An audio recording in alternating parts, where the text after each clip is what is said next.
but I just wish to inform this gathering that we have a representative from Examinations Council of Lesotho. We have a representative from Uganda National Examinations Board, UNEB. We have a representative from the Examinations Council of Zambia, ECOS. We have a representative of National Examinations Council of Tanzania, NECO, and we have a representative of South Sudan National Examinations Council. The CEO will be having the right shoes and the right powers to introduce them by name.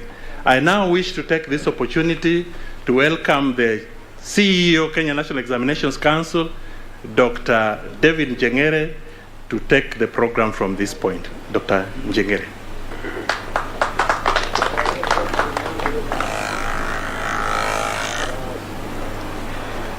Thank you very much, Mr. Ochich. I think we can appreciate him better. Let's appreciate Mr. Ochich. The Cabinet Secretary, Ministry of Education, Honorable Ezekiel Mashogu. The Principal Secretary, State Department for Basic Education, Dr. Belio Kipsang. Principal Secretary, State Department for Technical and Vocational Education, Dr. Esther Moria. Principal Secretary, State Department for Higher Education and Research, Dr. Beatrice Inyangala. The Chairperson, NEC Council, Professor Julius Nyabundi. The TSC Secretary, Dr. Nancy Masheria. CEO, KICD, Professor Charles Ongondo, Council members, and all the other protocol that Mr. Ochich has indicated. We are glad as NEC to receive all of you as we release this KCSE 2022 examination results. And as Mr. Ochich has said, we are honored that we had representation from 5 African countries. We had Mr. Patrick Tero from Lesotho. Kindly, let's appreciate him for traveling all the way from Lesotho. We had Mrs. Josephine Othieno from Uganda National Examinations Board, Karibu Sana. Then we had Mr. Monga from Zambia Examinations Council. We had Mr. Emmanuel Baridi from the Examinations Council of Tanzania. And finally, and not least, we had Mr. Mading Manyok from South Sudan National Examinations Council. CS, I will make my remarks very brief because I know that the over 800,000 candidates who sat for KCSE are not so much interested in my speech. They want to hear their results. So I don't want to stand between them and their results. We all know that administration of this exam happened between 21st November to 23rd December.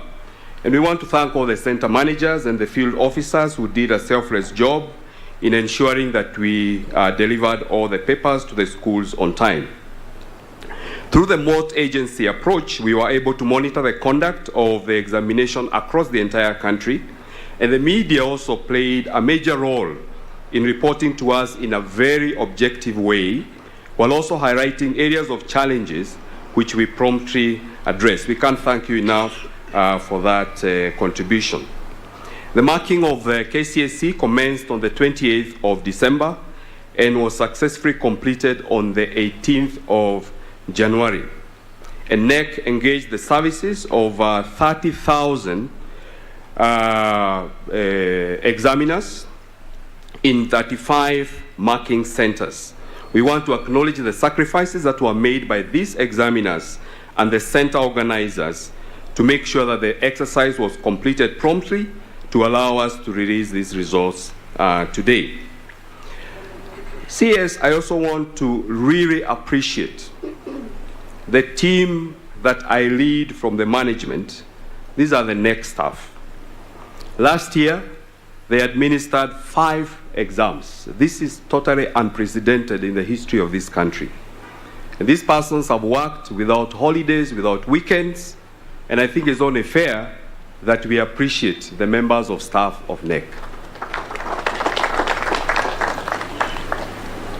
With regard to the 2023 KCPE and Kcse examinations, we want to appeal once again that registration of candidates is the first step in administering an exam. And we are going to start the process on the 1st of February to the 31st of March. So every center has 2 months in which to make sure all the candidates are registered. We want to appeal to all of you, kindly, make this easier for NEC, because CS, unfortunately, sometimes we are told a week before the exam that there are some candidates in a certain corner of this country who are not registered. That makes it very difficult for NEC. So we want to appeal to all of you that we are opening the portal on the 1st of February to the 31st of March. Kindly make sure that all eligible candidates are registered. It is now my humble duty to invite the chair of the NEC Council to come and make his remarks, and thereafter invite Dr. Nancy Macharia to make her remarks. Thank you very much.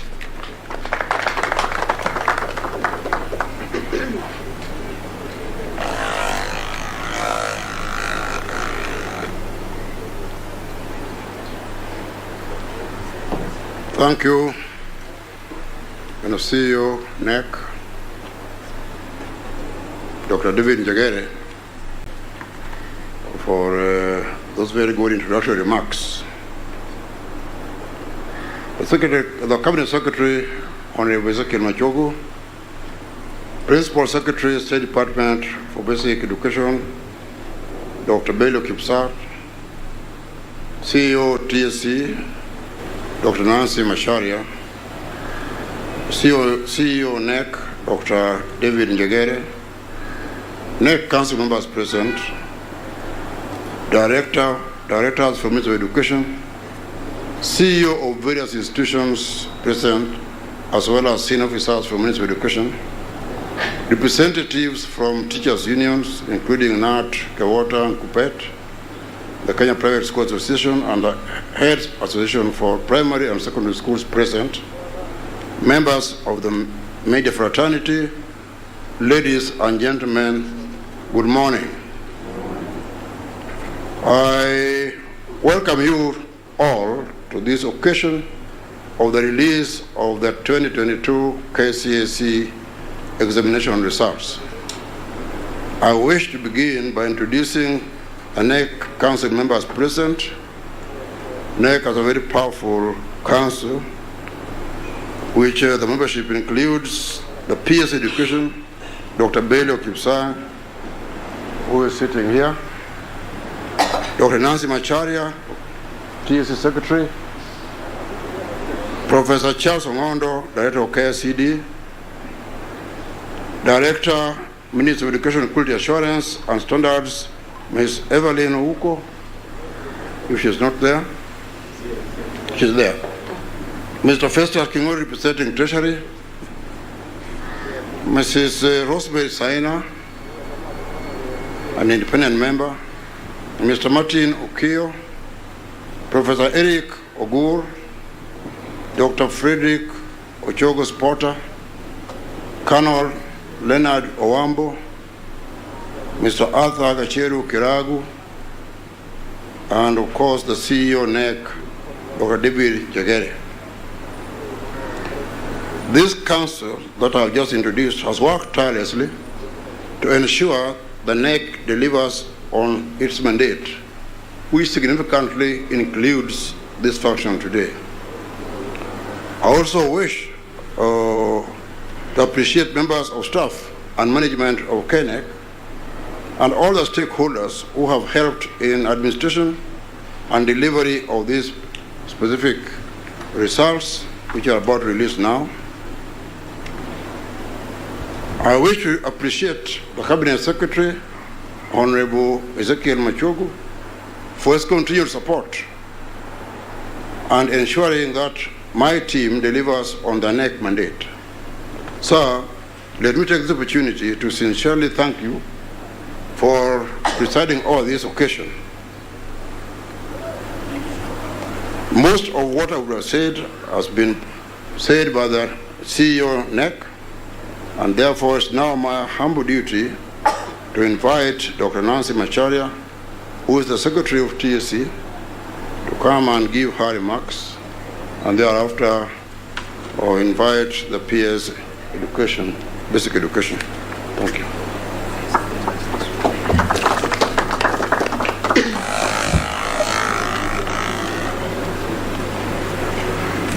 In the interest of time, allow me to write out the protocols that have been observed. And so, the Education Cabinet Secretary, distinguished guests, ladies and gentlemen, I want to start my points by thanking all the examiners for their dedication and hard work, which has made us to release these Kcse results on time.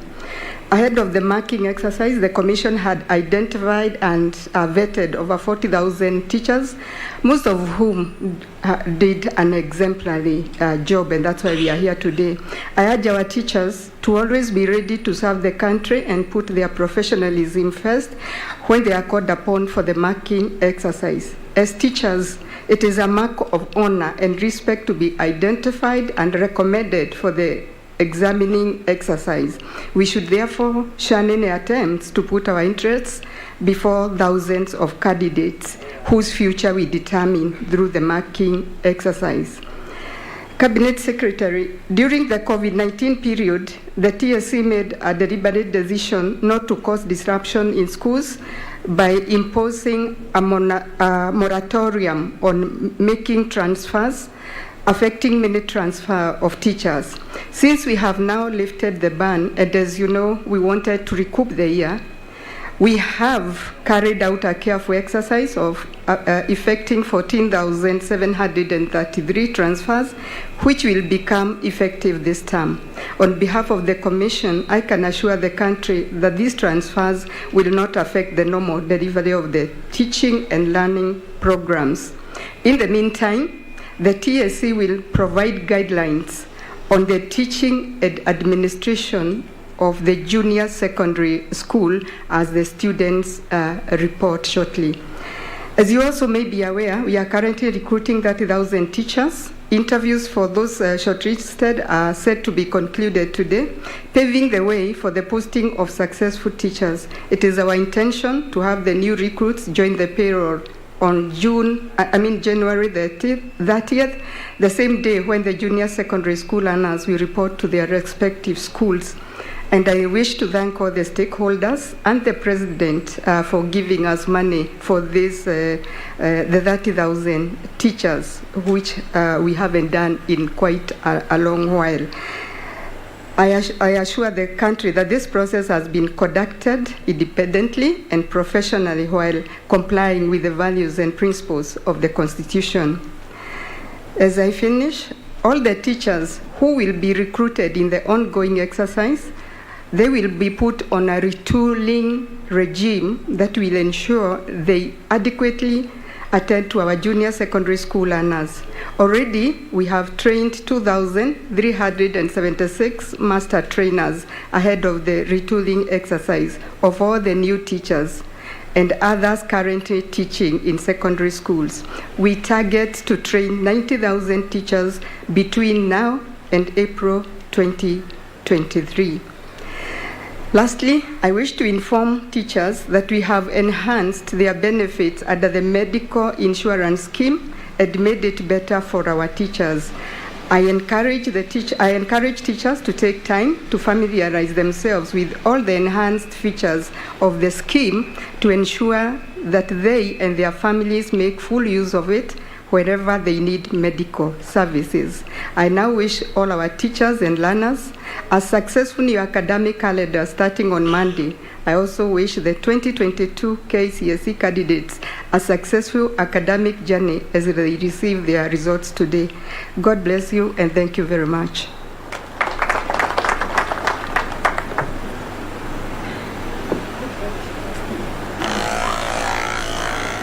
It's now my pleasure to invite PS Bellew.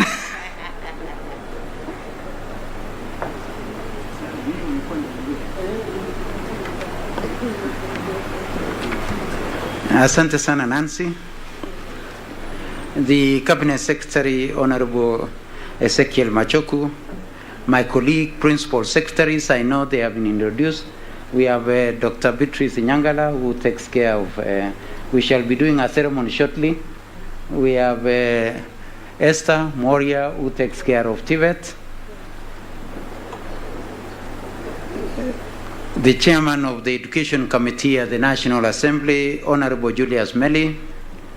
We also are still expecting our chair for the Senate Committee on Education, Joe Nyotu. Teacher Service Commission, CEO, the NEC Chair, Dr. Njegere. Our unions who are here today, members of the media, all our stakeholders from the sector. Today I'm here not to make a speech, but to acknowledge and appreciate the good work that our officers have done. I would want to thank the stakeholders in the education sector. As already mentioned by the CEO, this is the year that we did 5 examinations, I say 4 examinations and an assessment. We were able to assess more than 4 million children. And we would want to take this opportunity to thank our teachers, to thank our parents, and to thank all the stakeholders for the good work that they have done. We would also want to acknowledge the role that the media played. It was not any other time. You know what it can be when you are handling such a huge task that affects the future of the country in terms of our children. Once again, I would want to affirm to the stakeholders in the sector that now we have reverted back to our normal calendar. Our children will be opening the schools on Monday. I would want to give an assurance that the necessary resources that is supposed to be released by government is ready and will be with the schools in terms of capitation. And on Monday, the continuing students will be opening. On 30th, we shall have our junior secondary. On 8th, we shall have our Form 1s going to school. The CS and all of us, we have been guided on capitation of junior secondary, and the CS will go into detail on that. But as I end, I would want to thank my colleagues, the PS for Internal Security and National Administration, Raymond Omolo and Engineer Tanui, in the Ministry of ICT for the support that they gave us at the technical level. And it has only been possible because of delivering as one in government. The CS will also mention at some point on the rapid response initiative that we are all aware, which we've been carrying around the country.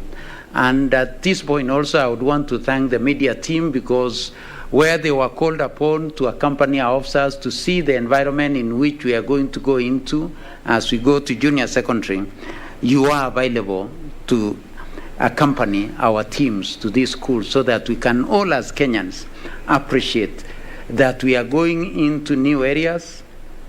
And as we go into new areas, all of us know that they could be and there may be challenges, and we would want to work together towards ensuring that this journey is a success.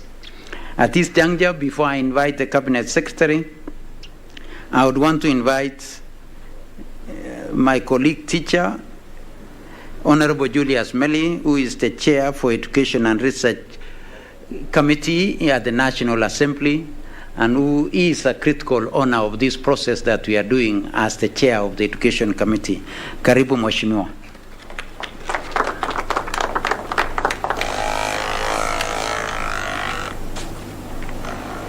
Thank you. The Cabinet Secretary, Honorable Ezekiel Machogu, all protocols observed, and the Examination Council present. Good morning. First of all, let me commend the students and the teachers for the examinations well done. I think as we released this morning, we are releasing an exam that was done by students who gave their time, who gave their energy, and even the teachers who took the students through the process for quite a long time, that's 4 years. Two, I also want to commend the Examination Council, especially on the fanfare, that the exams now are actually not a do or die. that every child who will get results today, whether he gets a D+, whether he gets an A, that is a Kenyan who has a place in the society. And as we move forward, I want to also say that as a country, we really need to come out very clearly on where we are going to place each and every person who has done an exam. Now we'll get the A students, we'll get the B student, we'll get the E student. All these students are going to have a place. And I want to say that this is the time when we will need to look into other areas, more so the areas of TVET. And I know the PS is here. Majority of us, we need to tell these students that they have a place to go. And now, as the country, we are moving into CBC. CBC, as you all know, is competency-based. It is not now meritocracy, where we are saying who got 1, who got 2. We want to see the skills. We want to see what one can do and earn a living.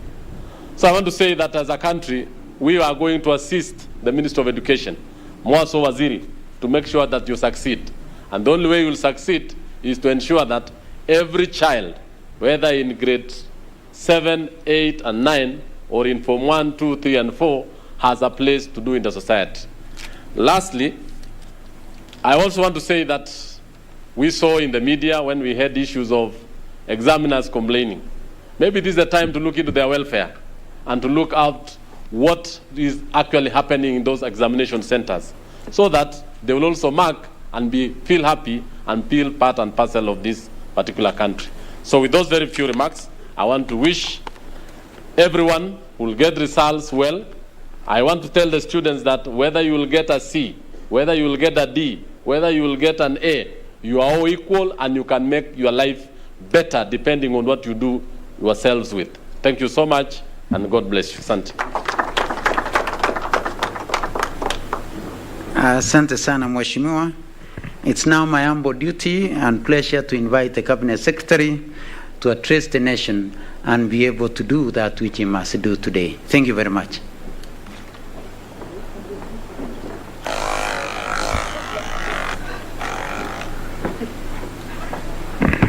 Thank you, PS. The Chairman of the Education Committee and Research, Mheshimiwa Julius Mary, my Principal Secretary is present here, the Principal Secretary for PESIC, Dr. Perio Kipsang, Principal Secretary for TVET, Esther Moharia, and the Principal Secretary, Higher Education and Research, Beatrice Nyangara, the Chairman of NEC, the Chairman, the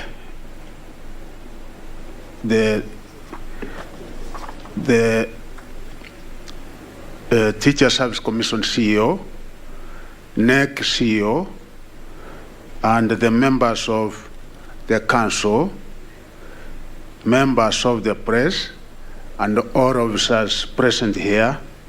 Ladies and gentlemen, I want to thank you for assembling here this morning for this exercise of releasing the 2022 Kenya Certificate of Secondary Education Examination results.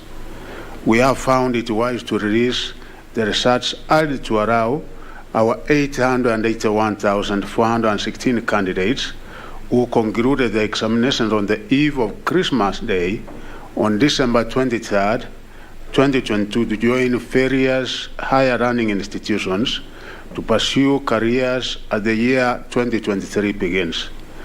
This creditable achievement in the marking process couldn't have been possible here if a number of people did not sacrifice, and of course a number who worked hard, thousands of teachers who became heroes in the process, many of whom applied, many of whom had to forgo the festive season activities to report to the 35 marking centers. I wish to thank them and really to celebrate these teachers and the hundreds of security personnel officers and the Kenya National Examination Council officers who put all their hands on the deck to ensure a speedy conclusion of the marking process. The timely conclusion of the marking process is indeed a confirmation that the Council is always prepared to defy any challenge to ensure the exercise is not interrupted. I have in mind the hiccup that was recorded at one of the centers where a few examination officials threatened to derail the exercise. NEC was, however, able to respond with unfettered precision that ensured a seamless progression of the exercise. On this note, I wish to urge our professionals who are usually engaged in national exercises like participating in the administration of national examinations to put the interest of the nation first and look at the merits of engaging in certain activities that could otherwise plunge the lives of our youngsters into irredeemable turmoil. But again, at this point, I want to assure our examiners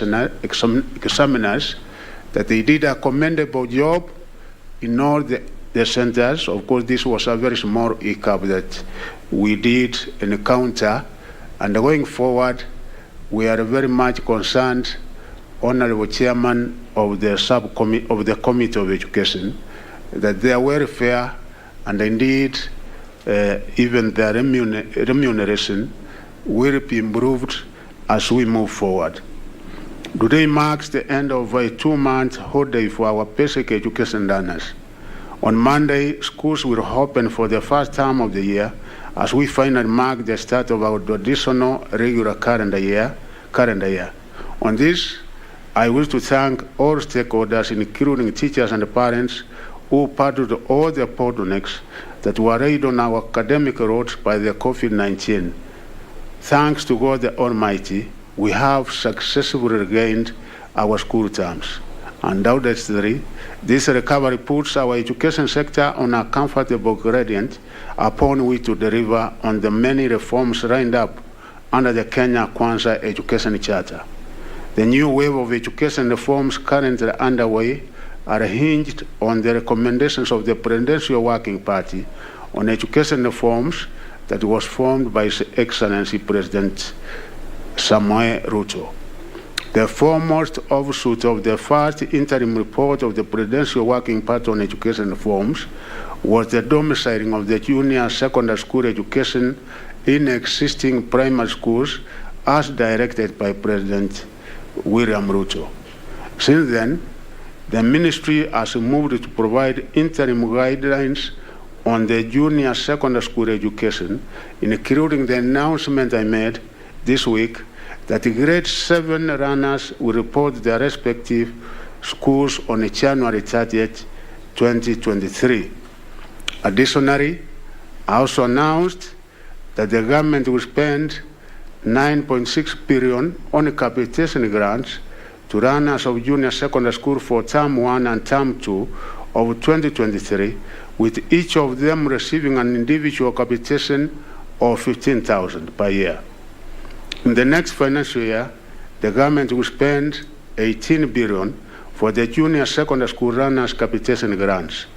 Further to this, I now wish to state that of the 15,000 that will be released for each runner, 4,000 will be spent on the development of infrastructure, with the greatest priority being on reparatories.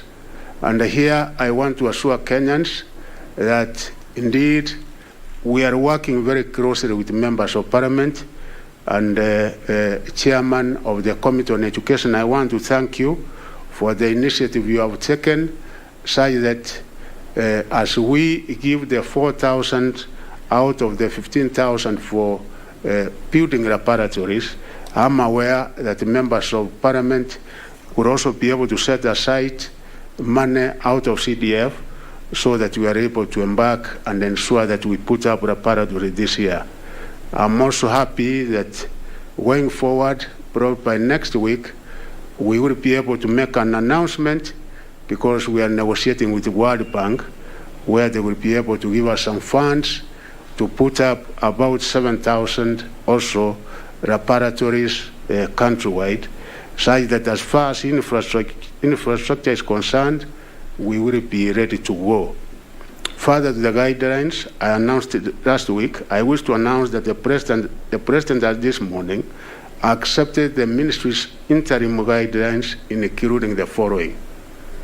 The Board of Management of a primary school that domiciles the junior secondary school will constitute a special subcommittee to spearhead the management of education and the resources of the school.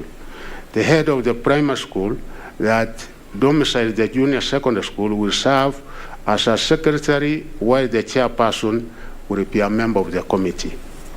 All private junior secondary schools will establish and operationalize board of management, boards of directors, or boards of trustees in accordance with Section 52A of the Basic Education Act 2013. A public junior secondary school will be headed by the head teacher of the public primary school that domiciles it during the interim period of the transition ending December 30th, 2023. The Ministry of Education has re-engineered the National Education Management Information System, commonly known as NEMIS, in readiness for enhancement of management of education data. Registration of runners in NEMIS will form the basis for disbursement of funds to public junior secondary schools, and I want to repeat that anybody who is not captured in NEMIS will not be able to be a beneficiary of the capitation funds, so the head teachers have to ensure that as runners are reporting to schools, they are properly captured in NEMIS. Textbooks and hard copies of the grade 7 curriculum designs will be made available for all schools. That one, we are making sure that all the required textbooks will be delivered the first week as the schools open on 30th. NEC will provide guidelines on the conduct of assessments at the junior secondary school, because as you are aware, we have formative and the normative. Formative now forming about 60%, and this will be a continuous process, and we are happy that what NEC has done so far, there are instruments which are quite objective in measuring the continuous assessment in our junior secondary school. The infrastructure and the resources of existing primary schools will be utilized by the respective domiciled junior secondary school in the interim 1 year of transition. This applies to special needs junior secondary school as well. The Ministry of Education, through the Kenya Education Management Institute, has developed a curriculum and training materials to build the capacity of education managers, including junior secondary school management boards and school heads, on governance and accountability in the leadership of junior secondary school. The curriculum will also apply during the induction of the school heads on institutional and instructional leadership. Comprehensive guidelines will be issued to schools in a circular to be released by my ministry next week. These guidelines have been validated by stakeholders to spell out the general provisions to be adopted by institutions, organizations, and stakeholders in order to fast-track operationalization of junior secondary school across the 1 year transitional period. The guidelines are interim while awaiting the full report of the Presidential Working Party, which is expected towards the end of March. I wish to thank my cabinet colleagues, Professor Kithure Kindiki and Honorable Owaro, who head the Ministry of Interior and Administration of National Government and ICT respectively, for working with the Ministry of Education and other stakeholders to ensure success in the administration of the Kcse examination of 2022. Most of you by now know that President William Samoei Ruto is a firm believer of the TVET education. I therefore wish to urge all the stakeholders in this sector to rise up and be counted as we institute far-reaching reforms in the sector as could be recommended by the Presidential Working Party.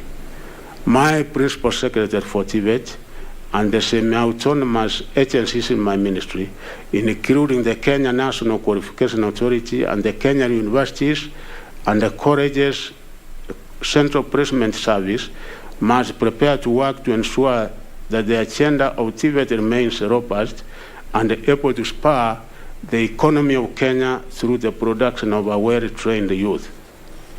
I therefore direct the Kenya universities and the colleges Central Placement Service to move with speed and establish the number of places available in our universities, colleges, and the TVET institutions to enable the immediate commencement of the placement exercise. And as I'm going to say shortly, the numbers that we have this year for university, I think all our public universities will be able to get enough students as well as our private universities. And we also have a good number that our TVET institutions will be able to admit. The placement service should also engage with the higher education regulatory boards, Commission for University Education, and the Technical and Vocational Education and the Training Authority to ensure that all running institutions are prepared to enroll new students. This is in line with providing fair and parents access to quality and relevant higher education and the training and the government policy of 100% transition. I also wish to announce that the government is keen to ensure that the credibility and authenticity of qualifications and certificates that we get from our education and the training institutions remain of a high quality. To that end, we have developed a system for articulation, classification, registration, and accreditation and the quality assurance of national qualifications.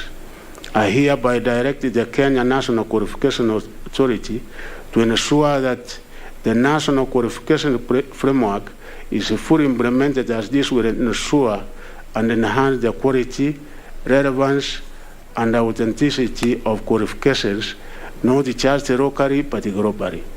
This will also promote portability of our qualifications and the mobility of labor. So far as you know, our education standards in the region and even globally are among the best as it can be compared with others. Finally, on this point, I declare that all the candidates who sat the Kcse examination in 2022 have already avenues to progress to other levels of education as we seek to leave no runner behind in career development. All these candidates have a destiny, and the government is determined to clear the path for them to reach that destiny. As I have already stated, 881,416 candidates sat the 2022 Kcse examinations, compared with 826,807 candidates in 2021. This represented an increase of 54,609 candidates, that being 6.60%. Of the total number of candidates that sat the 2022 Kcse examination, 443,644 were male, while 437,772 were female, representing 50.33% and 49.69% of the total candidature, respectively. This statistic means the country has achieved gender parity in much the same way as we have done at the primary school level. 14 counties had more male than female candidates in the 2022 Kcse examination, compared to 17 counties in 2021. These were Mombasa, Kilifi, Tana River, Lamu, Turkana, Samburu, West Pokot, Kajiado, Narok, Homa Bay, Migori, Garissa, Wajir, and Mandera. 17 counties with high gender disparity in favor of female candidates during the 2022 Kcse examinations included Kirinyaga, Kiambu, Kitui, Meru, Tharaka Nithi, Vihiga, and Kisumu. In the 2022 Kcse examination, 17 subjects recorded a significant improvement in performance compared with 11 subjects that recorded a significant improvement in performance in 2021. There was no significant change in performance in 4 of the subjects over during the 2022 Kcse examination. There were 1,146, making 0.13% candidates who obtained an overall A grade in the 2022 examinations compared with 1,138, which was 0.14% candidates in 2021. On the other hand, the number of candidates with minimum university entry qualification of grade C plus and above has risen to 173,345, forming 19.03% in the year 2022 Kcse examination compared to 145,776, which was 17.55% in 2021. The number of candidates with mean grade D plus and above in the 2022 Kcse examination is 522,588, which is 59.14% compared with 442,251, which was 53.29% in 2021. Encouragingly, the number of candidates obtaining a mean grade of E declined significantly to 30,822, which is only 3.49%, despite the increase in candidature, compared with 46,151, which was 5.56% in 2022. This clearly leads us to conclude that most of the candidates scored grades of higher quality. Most significantly, all the remaining candidates are eligible to join TVET institutions, teacher training colleges, medical training colleges, and other tertiary learning institutions for various courses. The breakdown for the various grades is as follows. A, female, we have 271 getting an A. Male, we have 875. A minus, 1,962 female. Male, 4,445. B plus, we have female, 6,104. Male, 9,578.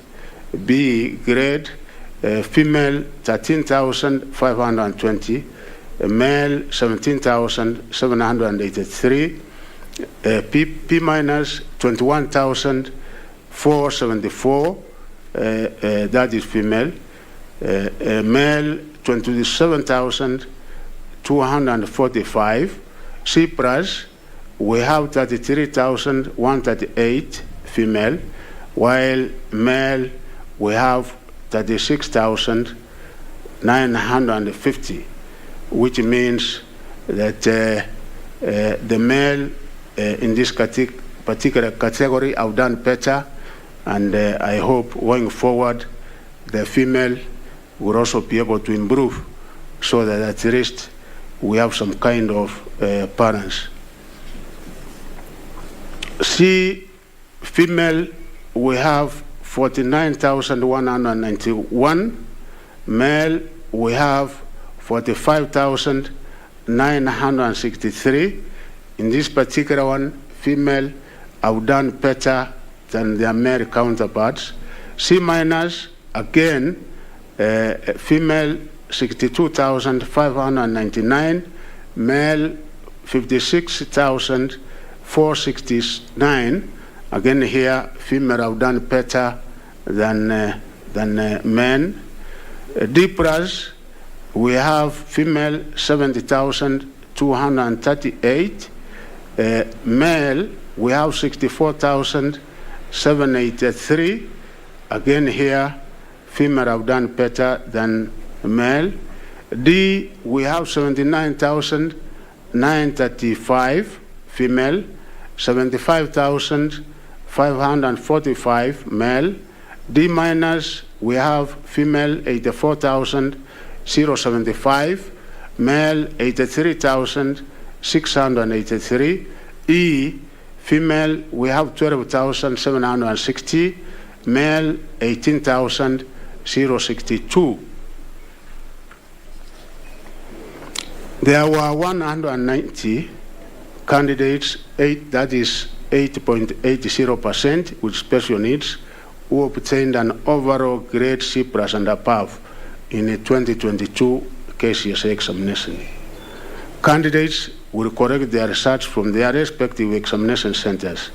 Individual candidate results can also be accessed by sending a candidate's index number followed by the initials Kcse through a short message service SMS to number 20076.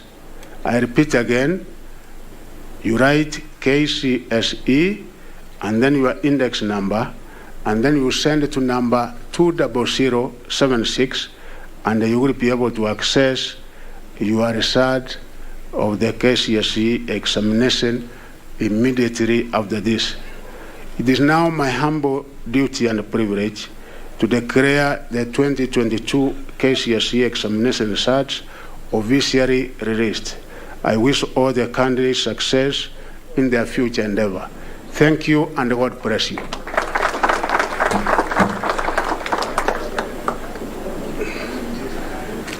Now, yes.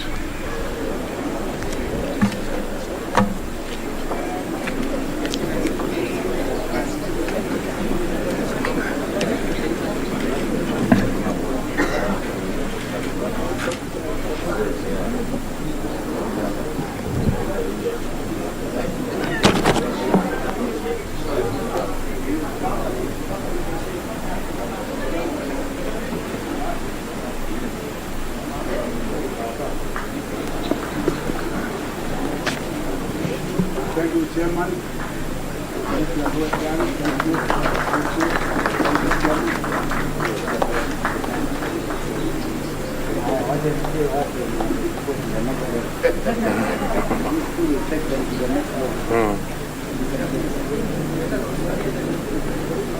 The other side.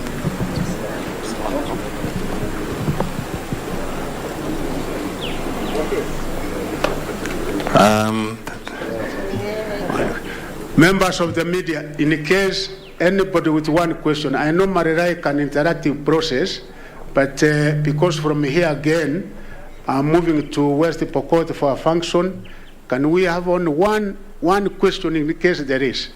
Only one. My name is Francis Ode from MBTV. I just wanted to highlight if there were malpractices and cases of cheating. What are you going to do about those results? Yeah, thank you very much. I want to report and very happy about it. When we were preparing for this exam this year, we did come up with a mechanism, and the mechanism that we came up with that was that accountability was transferred to the personal level, such that as we were giving a brief to all those who were concerned with the administration of the exam at the headquarters in Saudi Sea, we said the center manager will be personally accountable if any irregularities were discovered. And then we also designed a form for the security personnel to be able to sign confirming that all went well, or in case of anything that never went on well, during that particular day, they were to indicate that probably there was something that never went well, including the supervisors and invigilators. And what we did, changing the system a little bit, I'm happy to report that we really did not experience the kind of cheating, the kind of malpractices that we used to get there before. So I want to thank the Kenya National Examination Council and those who were concerned, all those who were concerned in the administration of the exam, because so far it went on very well. We also got a partnership. We worked very closely with the ICT ministry, such that anybody who was trying to use technology in any kind of cheating, we were able to discover that in good time. So we never experienced the kind of experience we used to get there before. No numbers for now. No numbers. So. Thank you very much, Cabinet Secretary. The program is tight, as indicated, and I will now invite Madam Imelda Baraza to make an announcement and vote of thanks in 3 sentences. Karibu, Director. Okay. Thank you very much. I'm going to take the shortest time possible. Allow me to thank each one of you for gracing our occasion, and allow me to also thank you for availing yourselves whenever we call you within a short time of notice. So allow me to appreciate that you have a busy schedule today. Thank you very much for gracing this occasion, and we want to appreciate the information we've been given and wish all the 2023 candidates a bright future as they receive their results. Announcements: we'll be dispatching the exam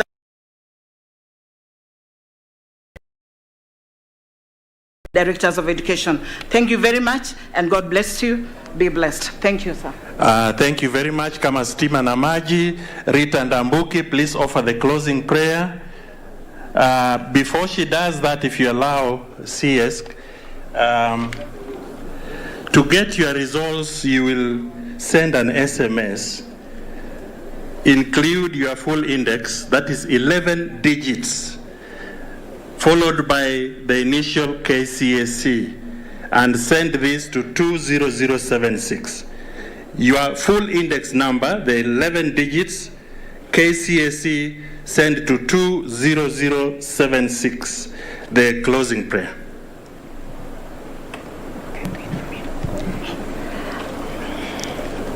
We can stand for the word of prayer. Our Father in heaven, we thank you for this opportunity you've given us to be able to witness this release of the 2022 Kcse results. We thank you because you enabled us. You gave us the energy for each and everybody who participated in this exercise.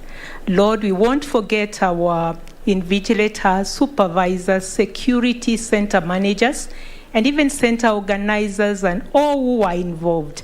It is such a wonderful opportunity to serve the children of this nation. We do therefore give you glory and honor. As we embark on the preparations of the 2023 examinations, Lord, make them even better. We thank you, we give you all the praise and the glory. For this is our prayer in Jesus' name. Amen. And now is my duty to thank all of us and to thank all our participants, those who have attended, for accepting to stay for tea. Thank you for accepting to stay for tea. Tea is served.